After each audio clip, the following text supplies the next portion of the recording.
नमस्कार दोस्तों, स्वागत है आपका हमारे यूट्यूब चैनल भरोसा क्लासेस पे। मैं अक्षय मिश्रा आपको यूपीएसआई के प्रीवियस ईयर पेपर करा रहा हूँ। और आज जो टर्म है वो है हमारा मूल विधि एवं संविधान का। इससे पहले मैं आप लोगों को 13 तारीख का जो एग्ज़ाम हुआ था 13 दिसंबर 2017 का, उसका मैं आप लोगों को सेट करा चुका हूँ। और उसके अलावा मैंने इसी सेट का जो कि 14/12/2017 का है, उसका मैंने आप लोगों को हिंदी का जो सेट है 40 क्वेश्चन वो मैंने आप लोगों को कंप्लीट करा दिए हैं। तो इसी टर्म में आज जो समय है वो है मूल विधि एवं संविधान सामान्य अध्ययन के जो 40 क्वेश्चन आते हैं यूपीएसआई में, उनको कराने का। तो चलिए शुरू करते हैं अपना आज का सेशन। शुरू करने से पहले चाहेंगे प्लीज़ वीडियो को लाइक कर दीजिएगा और वीडियो में अंत तक बने रहिएगा। अगर आपको वीडियो पसंद आए तो इसे लाइक ज़रूर कर दीजिएगा। तो देखते हैं पहला क्वेश्चन क्या है। पहला क्वेश्चन है, विंस्टन चर्चिल द्वारा घोषित कौन सा घोषणा पत्र भारत पर लागू नहीं किया गया था? तो ऑप्शन में जो ऑप्शन नंबर ए आपको दिख रहा है, ऑप्शन नंबर ए अटलांटिक घोषणा पत्र। तो ऑप्शन नंबर ए आपका यहाँ पे आंसर हो जाएगा। ये घोषणा पत्र जो है ये द्वितीय विश्व युद्ध के दौरान ही 14 अगस्त 1941 को 14 अगस्त 1941 को ही निकाला गया था घोषणा पत्र। वो इसलिए किया गया था कि जब द्वितीय विश्व युद्ध की जब समाप्ति हो जाएगी तो युद्ध के बाद विश्व के लिए जो मित्र देशों के जो लक्ष्य होंगे, इसमें वो आइडेंटिफाई मतलब बताए गए थे, परिभाषित किए गए थे, डिफाइन किए गए थे। तो अगला क्वेश्चन हमारा आता है, प्राचीन समुद्री बंदरगाह मुजिरिस किस भारतीय राज्य में स्थित था? तो ये आपका केरल राज्य में स्थित था। कहाँ पे स्थित था आपका ये आपका केरल राज्य में स्थित था। अच्छा, ये जो आपका बंदरगाह था, इसका काम क्या था? ये आपका बंदरगाह अरब सागर और ग्रीस के मध्य व्यापार का केंद्र था और इसे चेर शासक द्वारा बनवाया गया था।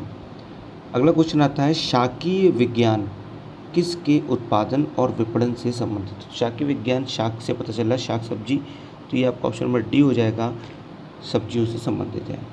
अगला है, इस यातायात संकेत का क्या अर्थ है? तो अगर आप यातायात संकेत के सेंटर में देखें तो एक जो लाइन है ये बीच में थोड़ी सी नैरो है और साइड में ब्रॉड है, हल्की सी पतली बीच में साइड में उठी हुई है। इट मीन्स कहीं ढलान आ रही होगी, मीन्स निचला हो रहा होगा। तो आप अगर देखेंगे तो आपको यहाँ पे ऑप्शन नंबर ए दिख रहा होगा, सड़क नीचे जाती है। क्या है यहाँ पे? सड़क नीचे जाती है। ऑप्शन नंबर ए आपका यहाँ पे सही हो जाएगा। तो चलिए हम लोग अपना अगला क्वेश्चन देखते हैं। क्वेश्चन नंबर 45 कह रहा है, किसी भी विषय पर समान मतदान होने पर संसद के किसी भी सदन के स्पीकर द्वारा मत डालने को क्या कहते हैं? तो अगर स्पीकर मत डालेगा तो वो उसका क्या होता है? वो उसका विशेष अधिकार होता है। तो विशेष अधिकार और मत डालना है तो क्या होगा? विशेषाधिकार मत हो जाएगा। अगला क्वेश्चन आता है क्वेश्चन नंबर 46, इनमें से कौन सा प्रत्यक्ष विदेशी निवेश एफडीआई के लिए आर्थिक सहयोग तथा विकास संगठन आईओसीटी द्वारा लक्षित लोकप्रिय उद्योग नहीं है? तो कौन सा लोकप्रिय उद्योग नहीं है? वो आपका हो जाएगा रियल एस्टेट, क्योंकि ये प्राइवेट सेक्टर के फॉर्म में काम करता है। रियल एस्टेट आपका प्राइवेट सेक्टर के फॉर्म में काम करता है, इसलिए इसके अंतर्गत नहीं आता है। अगला क्वेश्चन हमारा आता है क्वेश्चन नंबर 47, भूमध्य सागरीय वन्य झाड़ियाँ किस जलवायु क्षेत्र में हैं? तो भूमध्य सागरीय जो जलवायु है, जो आपकी झाड़ियाँ हैं, तो वो आपके भू के मध्य में अगर होंगी तो उनमें गर्म और शीतोष्ण दोनों होगा, तो ये आपको हो जाएगा गर्म शीतोष्ण क्षेत्र में। ठीक है। अगला आता है, इंदिरा साहनी निर्णय के रूप में बहुचर्चित जनहित याचिका मामले को ऐतिहासिक माना जाता है, क्यों? तो इस मामले में पिछड़े वर्गों के आरक्षण को क्लियरेंस दिया था सुप्रीम कोर्ट ने। तो आपका ऑप्शन नंबर सी हो जाएगा, अदालतों ने सरकारी नौकरियों में पिछड़े वर्गों के लिए आरक्षण के औचित्य और ज़रूरत को स्वीकारा था। ये कब हुआ था आपका मामला? ये आपका मामला हुआ था 1992 में। ठीक है। अगला क्वेश्चन हमारा आता है, निम्नलिखित संकेतों में से कौन सा पूर्वानुमान नहीं बल्कि केवल लंबी अवधि के रुझान की पुष्टि करता है? तो यहाँ पे आपका हो जाएगा परिवेष्टन सूचकांक, और परिवेष्टन सूचकांक को कहते हैं पैकेजिंग इंडिकेटर। क्या कहते हैं? Packaging indicator. ठीक है, अगला क्वेश्चन देखते हैं। हमारा अगला क्वेश्चन क्या है? Question number 50। 30 नवंबर 2017 को भारत के नौसेना प्रमुख कौन थे? तो ये उस समय का करंट अफेयर है। उस समय जो आपके नौसेना प्रमुख थे वो थे आपके सुनील लांबा जी, जिन्हें 31 मई 2016 से 31 मई 2019 तक as a chief of naval staff रखा गया था। उसके बाद आपके आ गए थे इस समय में से जो करंट में आपके हैं वो कौन है? वो आपके हैं करमबीर सिंह। कौन है? वो हैं आपके करमबीर सिंह। और जैसे ही वो निकले उसके बाद करमबीर सिंह जी ने ये पद ले लिया। अगला आता है, निम्नलिखित में से कौन सा वक्तव्य राज्यसभा के हैं? मीन्स राज्यसभा के लिए कौन सा सही है? राज्यसभा के सदस्यों को वही वेतन और अन्य लाभ हैं जो लोकसभा के सदस्यों को हैं, बिल्कुल सही। और राज्यसभा के सदस्य एकल हस्तांतरणीय मत पद्धति द्वारा राज्य विधानसभाओं में चुने जाते हैं। तो हाँ जी, बिल्कुल सही है। दोनों ही ऑप्शन आपके यहाँ पे सही है, option number A and option number B. Means D option आपका सही हो जाएगा। नेक्स्ट आता है, ऐसा कोई भी सौदा जिसमें संपत्ति एक व्यक्ति के नाम स्थानांतरित की जाती है और भुगतान किसी दूसरे व्यक्ति के द्वारा किया जाता है तो वो कौन सा सौदा होता है? तो जब किसी और के लिए करेंगे तो हो जाता है बेनाम, जिसे बोलते हैं हम बेनामी लेन देन। क्या बोलते हैं हम? बेनामी लेन देन। देखा होगा आपने कि जब कोई पकड़ा जाता है तो उसके पास कई सारी बेनामी संपत्ति होती है। बेनामी संपत्ति का मीन्स क्या है कि उसके पास उसके कागज़ रखे हैं लेकिन संपत्ति किसी और की है। ठीक है, मीन्स उसके नाम से वो संपत्ति नहीं है, उसी को हम बोलते हैं बेनामी संपत्ति। अगला क्वेश्चन आता है हमारा क्वेश्चन नंबर 53। निम्नलिखित में से कौन सी मद मीन्स कौन सी चार ऑप्शन में से कौन सा एक ऑप्शन होगा जो कि संघ सूची का एक हिस्सा है? तो संघ सूची के हिस्से के बारे में बताएं तो इन चारों को मैं आपको बता देता हूँ। तो अगर देखा जाए कि फर्स्ट, सेकेंड एंड फोर्थ ये आपका समवर्ती सूची का है, लेकिन जो प्रकाश स्तंभ है ये आपका संघ सूची का है। प्रकाश स्तंभ के अंदर आपको प्रकाश पोत और जो आपका पोत परिवहन होता है, वायुयान से रिलेटेड जो चीज़ें होती हैं, ये आपका आता है। तो ये आपका संघ सूची के अंतर्गत आता है। अगला क्वेश्चन देखते हैं, क्वेश्चन नंबर 54। क्वेश्चन नंबर 54 क्या कह रहा है? भारतीय दंड संहिता की धारा 415 से 420 का संबंध किससे है? तो 415 से 420 जो है वो आपका आता है धोखाधड़ी। मीन्स सी ऑप्शन आपका यहाँ पे हो जाएगा। फिर अगला क्वेश्चन है क्वेश्चन नंबर 55। संघ सरकार ने सरकारी स्वास्थ्य केंद्रों और अस्पतालों में गर्भवती महिलाओं को निःशुल्क स्वास्थ्य जांच प्रदान करने के लिए जून 2016 में क्या शुरू किया? तो उन्होंने जून 2016 में प्रधानमंत्री सुरक्षित मातृत्व अभियान, जो कि ऑप्शन नंबर डी है, ये शुरू किया था। तो इसके बारे में मैं आपको कुछ फैक्ट बता देता हूँ। संघ सरकार ने सरकारी स्वास्थ्य केंद्रों और अस्पतालों में गर्भवती महिलाओं को निःशुल्क स्वास्थ्य जांच प्रदान करने के लिए वर्ष 2016 में प्रधानमंत्री सुरक्षित मातृत्व अभियान शुरू किया। और इस अभियान के तहत गर्भवती महिलाओं को सरकारी स्वास्थ्य केंद्रों पर उनकी गर्भावस्था के दूसरी और तीसरी तिमाही की अवधि मीन्स जो 4 महीने के आसपास की होती है, उसके दौरान प्रसव पूर्व, प्रसव से पहले देखभाल सेवाओं का न्यूनतम पैकेज प्रदान किया जाएगा। ये उन्होंने इसमें निकाला था। अगला आपका क्वेश्चन आता है क्वेश्चन नंबर 56। संविधान सभा का अंतिम सत्र कब आयोजित किया गया था? तो आपको पता होगा कि 26 जनवरी 1950 को हमारा जो संविधान था वो लागू हुआ था। उससे 2 दिन पहले ही हमारे मीटिंग हुई थी। इट मीन्स 24 जनवरी 1950 को जो हो वो आपका अंतिम सत्र बुलाया गया था। ऑप्शन नंबर बी आपका हो जाएगा। नेक्स्ट आता है, ऐसा माना जाता है कि भूदान आंदोलन तब शुरू हुआ जब विनोबा भावे भूमिहीन हरिजनों का पेश आ रही समस्याओं को संबोधित करने कौन से गांव में पहुंचे थे?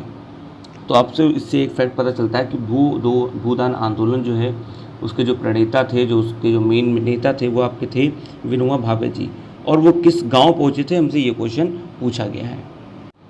जैसे कि आप लोगों को पता है कि तेलंगाना को अलग किया गया है 2 जून 2014 को। कहाँ से? आंध्र प्रदेश से। तो अब ये समझ लीजिए कि तत्कालीन जो आपका आंध्र प्रदेश था उसका जो आपका गांव था पोचमपल्ली में ये गए थे, तो इसलिए इस समय का अगर आंसर हो जाएगा तो आंसर नंबर सी आपका हो जाएगा तेलंगाना। फिर अगला आपका क्वेश्चन आता है, निम्नलिखित में से कौन सा नागरिकों के मौलिक अधिकारों के तहत भारत के संविधान में कहा गया है? तो इन दोनों में से मैं बताना है, दोनों सही हैं क्या है। तो राज्य शैक्षिक संस्थानों को सहायता देने में किसी भी शिक्षण संस्थान के साथ इस आधार पर भेदभाव नहीं करेगा कि यह अल्पसंख्यक प्रबंधन के तहत है, चाहे वह धर्म पर आधारित हो या भाषा पर। दूसरा, यदि कोई व्यक्ति भारत की संप्रभुता, एकता और अखंडता को अक्षुण्ण बनाए रखने में तथा उसकी रक्षा करने में विफल रहता है तो उसकी स्वतंत्रताओं के अधिकार को प्रतिबंधित किया जाएगा। तो दोनों यहाँ पे आपके आंसर क्या होंगे? सही होंगे। और आपसे कहा गया है कौन सा निम्न में से मौलिक अधिकारों के तहत, संविधान में तो कहा गया, लेकिन कहा गया है कि क्या ये मौलिक अधिकारों के अंतर्गत आता है? तो जी हाँ, दोनों ही आपके ऑप्शन सही होंगे। तो ऑप्शन नंबर ए और ऑप्शन नंबर बी जो है वो दोनों आपके सही हो जाएंगे। ठीक है। अगला क्वेश्चन आता है, निम्नलिखित में से कौन सा कथन वित्तवास्य मामलों में दुरुस्त है? वित्तवास का मीन्स आपको बता देते हैं। तो वित्तवास का मीन्स यहाँ पर आपका हो जाता है फाइनेंशियल, इसी को हम पेरिशेबल भी बोलते हैं। तो यहाँ पे जो ऑप्शन है वो आपका हो जाएगा सोने के द्वारा समर्थित नहीं। मीन्स इसका मतलब है कि बैंक नोटों का जारी करना सोने के द्वारा समर्थित नहीं है। अगला आपका क्वेश्चन आता है, केंद्र निम्नलिखित में से कौन सा कर लगाता, एकत्रित और प्रतिधारित करता है? ठीक है, मीन्स निर्धारण करता है उसका।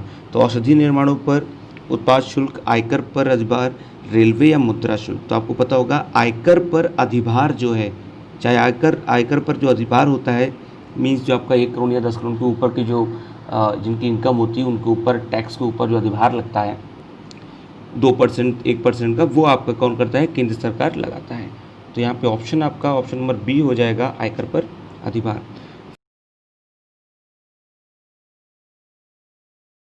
फिर आता है फ्लेमिंगो शहर कहाँ स्थित है? तो आपको पता होना चाहिए, गुजरात में जो कच्छ का रण है वहीं पे आपका फ्लेमिंगो शहर भी है। ठीक है, और वहीं पे आपका फ्लेमिंगो अभ्यारण्य भी स्थित है।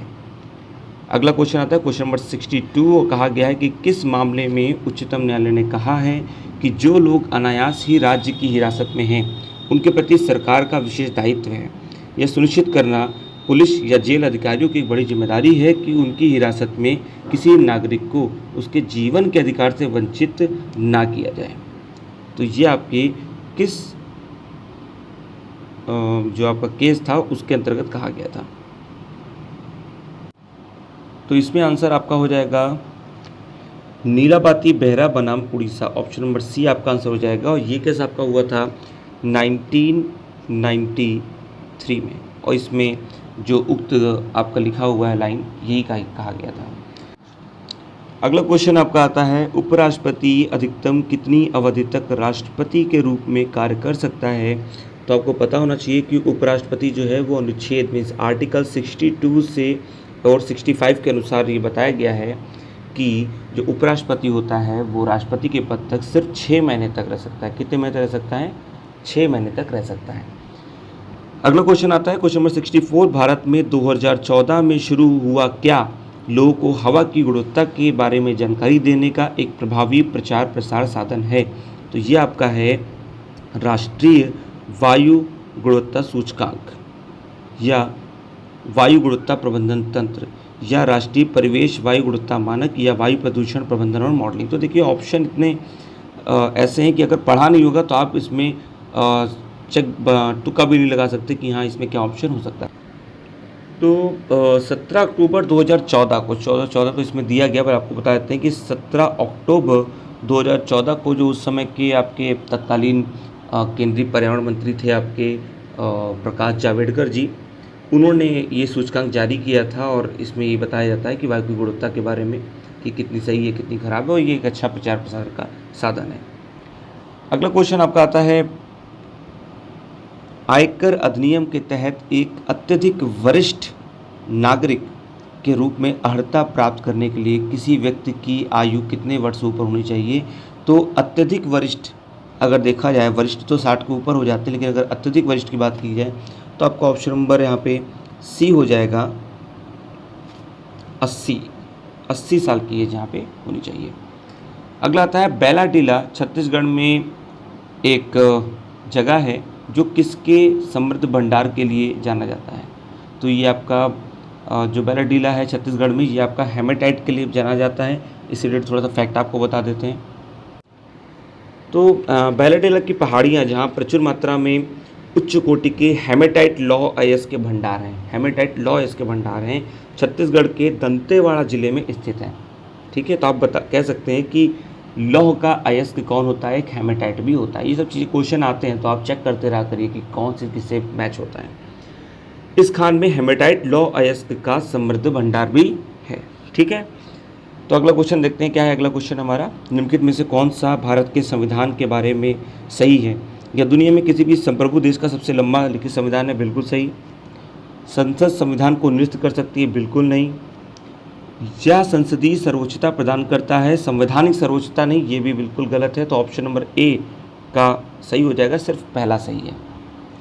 अगला आता है, निम्नलिखित में से किस में विटामिन ई भरपूर मात्रा में पाया जाता है? तो अगर देखा जाए तो लगभग सब में पाया जाता है, लेकिन अगर भरपूर मात्रा में देखा जाए तो आपका एवोकाडो में पाया जाता है। विटामिन ई की बात हो रही है, सबसे ज़्यादा एवोकाडो में पाया जाता है। फिर अगला आपका क्वेश्चन आता है, निम्नलिखित में से राष्ट्रपति की कौन सी न्यायिक शक्ति उसकी परिभाषा में मेल नहीं खाती? तो इस सबको मैं थोड़ा थोड़ा आपको क्लियर कर देता हूँ। तो देखिए, जो राष्ट्रपति की जो न्यायिक शक्ति है वो तो आपको आर्टिकल 72, जो आपका आर्टिकल 72 है उसके तहत आपको दे दी गई है। लेकिन अब इसमें क्या क्या होता है? रूपांतरण का मीन्स पूर्ण क्षमादान तो हो नहीं सकता। रूप में अंतरण होना मीन्स किसी चीज़ का चेंज होना, तो उसको पूर्ण क्षमादान हम नहीं बोल सकते। तो पहला देखिए गलत हो गया। ठीक है, मीन्स रूपांतरण का मीन्स होता है कि सज़ा को कम कर देना। क्लियर है? दंड विराम लगाना, तो ये भी बिल्कुल गलत हो गया। दंड विराम अगर लगाएंगे तो इट मीन्स हमने पूर्ण क्षमादान कर दिया है कि नहीं? तो ये इसका कम सज़ा करने का मीन्स ये नहीं हुआ। रूपांतरण का मीन्स हो गया कम सज़ा करना, और दंड विराम का मतलब हो गया क्या कहते हैं, अभी आपको सज़ा नहीं मिलेगी। तो ये भी आपका गलत हो गया। मीन्स कुछ दिन तक फांसी टल गई, कुछ दिन तक सज़ा टल गई, ये होता है। और दंड निलंबन का मीन्स हो गया सज़ा को अस्थायी तौर पर टालना, और दंड घटाना का मीन्स हो गया सज़ा कम। तो ऑप्शन नंबर डी आपका सही हो जाएगा। जब कुछ घटेगा तभी तो वो कम होगा। तो ऑप्शन नंबर डी आपका सही होगा, दंड घटाना। ठीक है, तो राष्ट्रपति की जो न्यायिक शक्तियाँ हैं वो आपके अनुच्छेद 72 में दी गई हैं। और पूर्ण क्षमादान में अभियुक्त को पूर्ण माफ़ी दे दी जाती है, मतलब कि उस पर कोई आरोप नहीं होता है, वह निर्दोष है। और जो आपका विराम होता है जिसको हम रिप्रीव बोलते हैं, वो मृत्यु दंड का अस्थायी निलंबन है, ना कि सज़ा देने का। ठीक है, मीन्स मृत्यु दंड को अगर निलंबित कर दिया जाए तो उसके लिए हम यूज़ करते हैं। तो इस हिसाब से क्या होगा कि आपका वो गलत हो जाएगा। ठीक है, अगला आपका आता है, तो अगला क्वेश्चन आपका कह रहा है कि किस वर्ष में नगर निगम के प्रावधानों से युक्त 12वीं अनुसूची को संविधान में जोड़ा गया था?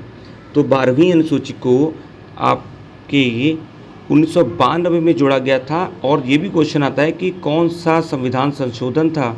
तो ये 74वां संविधान संशोधन था।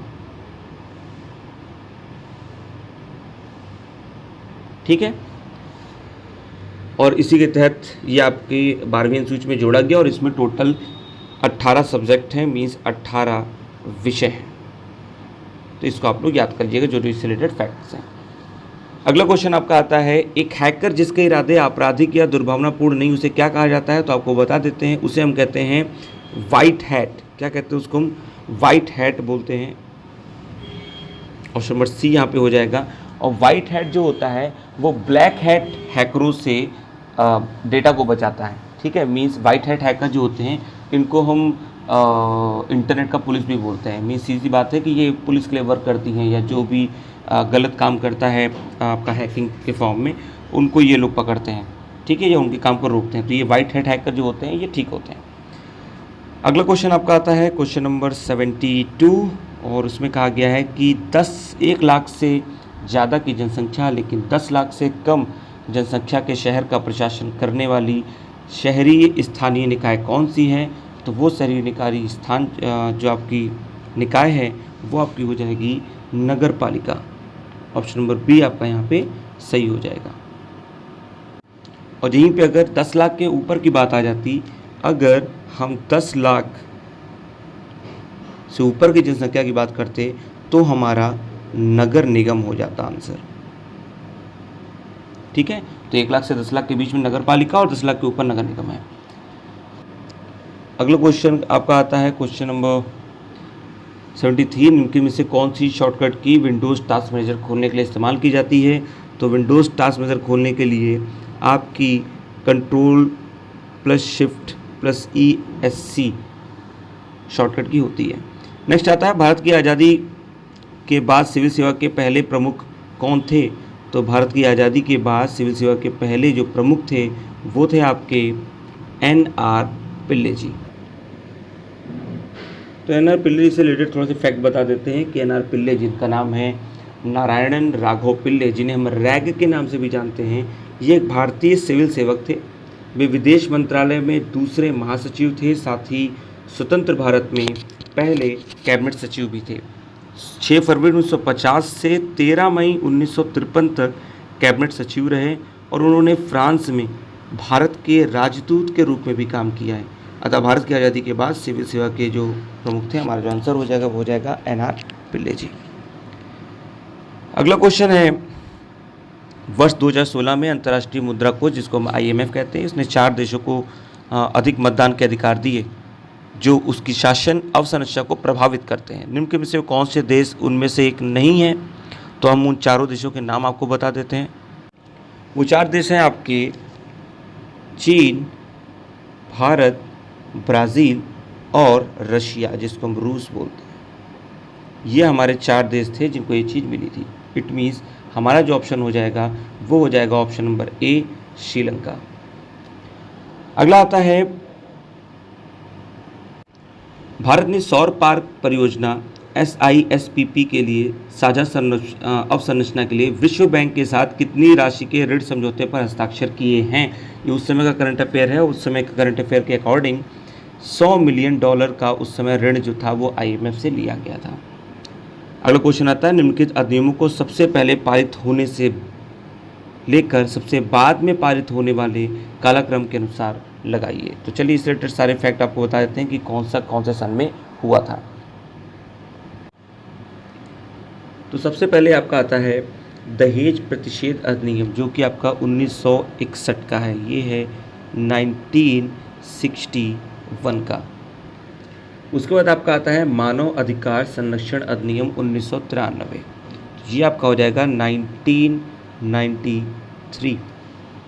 नेक्स्ट आपका आता है सूचना का अधिकार 2005। तो सूचना का अधिकार आपका हो गया 2005 में, और बच्चों को निःशुल्क और अनिवार्य शिक्षा का अधिकार आपका था 2010 में। ठीक है, तो आपका यहाँ पे हो जाएगा CABD। तो CABD ऑप्शन नंबर C में आपको दिख रहा है, इसलिए ऑप्शन नंबर C जो है वो आपका राइट आंसर हो जाएगा। नेक्स्ट आपका आता है क्वेश्चन नंबर 78, निर्देशक सिद्धांत। तो जो नीति निर्देशक सिद्धांत है उसमें परिवर्तन के लिए एक संवैधानिक संशोधन की आवश्यकता होती है, जिसे निम्न के द्वारा पारित किया जाना आवश्यक है। संसद के दोनों सदनों के द्वारा, संसद में उपस्थित 2/3 सदस्यों का अनुमोदन और मतदान। तो देखिए दोनों ही ऑप्शन आपके यहाँ पे सही हो जाएंगे। मीन्स संसद के द्वारा तो होता ही है दोनों सदनों के द्वारा, और विशेष बहुमत होना चाहिए, और विशेष बहुमत का मीन्स है 2/3 सदस्यों का अनुमोदन और मतदान। तो ऑप्शन नंबर C आपका सही हो जाएगा, A एंड B।